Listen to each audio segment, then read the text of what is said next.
ओम नमः शिवाय। हर हर महादेव। शिव पुराण की पहला अध्याय।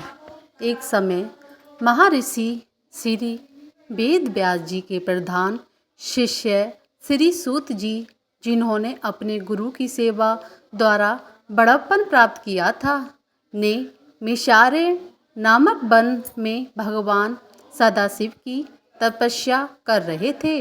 वे सदैव शंकर जी के ध्यान में मगन रहकर उन्हीं के गुणों का कीर्तन किया करते थे।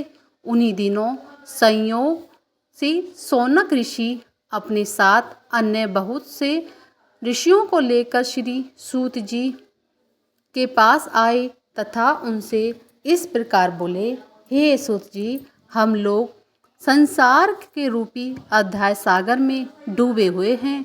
हमारा परम सौभाग्य है कि आज हमें आपके दर्शन प्राप्त हुए।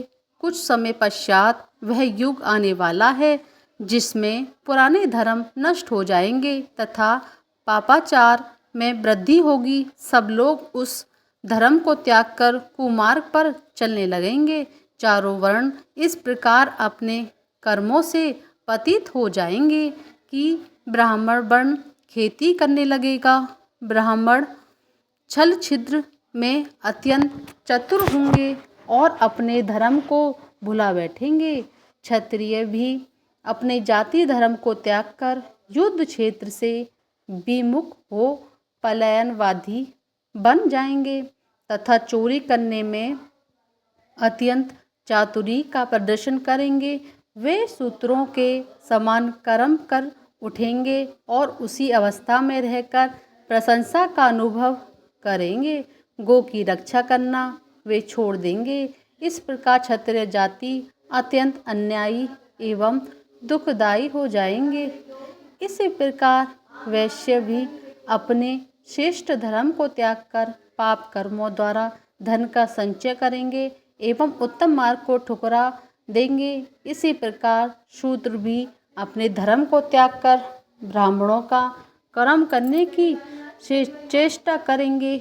शूद्रों द्वारा इस प्रकार विपरीत कर्म किए जाने पर ब्राह्मणों का तेज नष्ट हो जाएगा। ऐसे दशा में संपूर्ण प्राणियों आयु भी कम रह जाएगी। संसार में जब इस प्रकार अधर्म बढ़ जाएगा और जाति बंधन नष्ट प्राय हो जाएगा, उस समय भिक्षुकों द्वारा भिक्षा मांगे जाने पर भी उन्हें कोई कुछ दान नहीं देगा। बड़ शंकर मनुष्य अपने को उच्च कुलीन समझकर और लोगों को है दृष्टि को देखेंगे। स्त्रियां भी दुष्ट प्रकृति वाली बनकर अपने पति की सेवा से विमुख हो जाएंगी। ऐसी अवस्था में संतान भी अपने माता पिता से प्रति रखना त्याग देंगी। मनुष्य में संयम जब तप तथा शील नष्ट हो जाएगा। ऐसी अवस्था में प्रतिदिन सत्य और सोच का अभाव होता जाएगा। हे सूत जी, ऐसे घोर कलिकाल में लोग तपस्वियों को केवल इसलिए सम्मान देंगे कि वे उनके पुत्र आदि उत्पन्न होने की कामना को पूर्ण करने में सहायता प्रदान करेंगे। इस युग में केवल बालों को संभाल लेना ही सुंदरता का लक्षण होगा और अपने पेट को भर लेना ही सबसे श्रेष्ठ कार्य समझा जाएगा। भला आप ही बताइए कि ऐसे घोर समय में कलयुग वासी जीव किस प्रकार मुक्ति प्राप्त कर सकेंगे। वे अपने पापों तथा शास्त्रों दुष्कर्मों को भस्म कर सत्य पथ को अपनाने में किस प्रकार समर्थ हो सकेंगे। आप सब प्रकार की चिंताओं को दूर करके प्रसन्नता प्रदान करने वाले हैं। हम लोग इस चिंता में डूबे हुए थे कि तब तक हमें आपके दर्शन का सौभाग्य प्राप्त हो गया। अब कृपा करके कोई ऐसा उपाय बताइए जिससे हमारी यह चिंता नष्ट हो जाए और हम प्रशंसा को प्राप्त करें।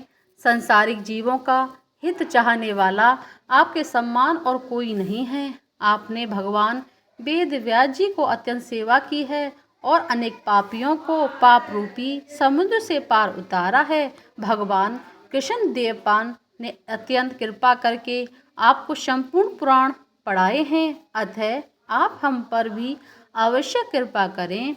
शौनक ऋषि के मुख से निकले हुए इन शब्दों को सुनकर सूत जी अत्यंत प्रसन्न हुए। तदुपरांत अपने नेत्रों से ब्रह्मसूत्रों की वर्षा करते हुए इस प्रकार बोले, हे शौनक जी तथा अन्य ऋषि महान भावों, आप लोग परम ज्ञानी एवं संपूर्ण संसार का हित चाहने वाले हैं। यद्यपि संसारी लोगों की यह बुद्धि नष्ट हो गई है जिसमें सबके मंगल का ध्यान रहता है, परंतु आप सब लोग उसके अपवाद स्वरूप हैं, क्योंकि आपने अन्य लोगों के उपकार के लिए ही मुझसे यह प्रश्न किया है। अतः अब मैं आपकी इस प्रीति के वशीभूत होकर भगवान सदाशिव की उस परम स्तुति का वर्णन करूँगा जिसे सुनकर कलिकाल के दुख नष्ट हो जाते हैं तथा अज्ञानी जीवों को भी मुक्ति प्राप्त होती है। यही कारण है कि जो लोग बुद्धिमान होते हैं वे भगवान सदाशिव की तपस्या द्वारा संपूर्ण पदार्थों को अनायास ही प्राप्त कर लेते हैं। शिवलोक में किसी भी प्रकार शोक और दुख कभी भी नहीं व्याप पाता। जो लोग शिवजी का नमन करते हैं वे बहुत संतान प्राप्त करते हैं। अतः ऋषियों उचित यही है कि इस संसार को दुख रूप समझकर शिवजी के चरणों में ही प्रति लगाए जाए। हे शौनक, शिवजी की स्तुति करने में वेद भी असमर्थ है, अतः शिवजी का क्षण भर के लिए भी ध्यान करना नहीं भूलना चाहिए। सूत जी के मुख से यह वचन सुनकर शौनक ऋषि अपने दोनों हाथ जोड़कर उनके सम्मुख बैठ गए।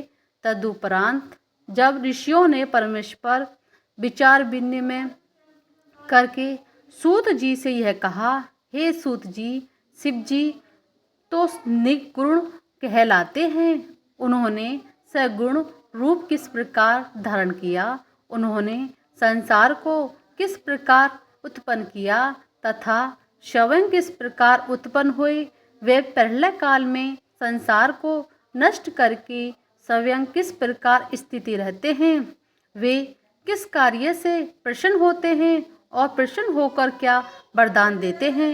हे सूत जी, यह सब वरदान तथा इसके अतिरिक्त भी भगवान सदाशिव के संबंध में और जो कुछ भी जानने के योग्य हो आप उसे हमें बताइए, क्योंकि आप श्री वेद व्यास जी की कृपा से भूत भविष्य एवं वर्तमान इन तीनों कालों की गति को जानने में समर्थ हैं।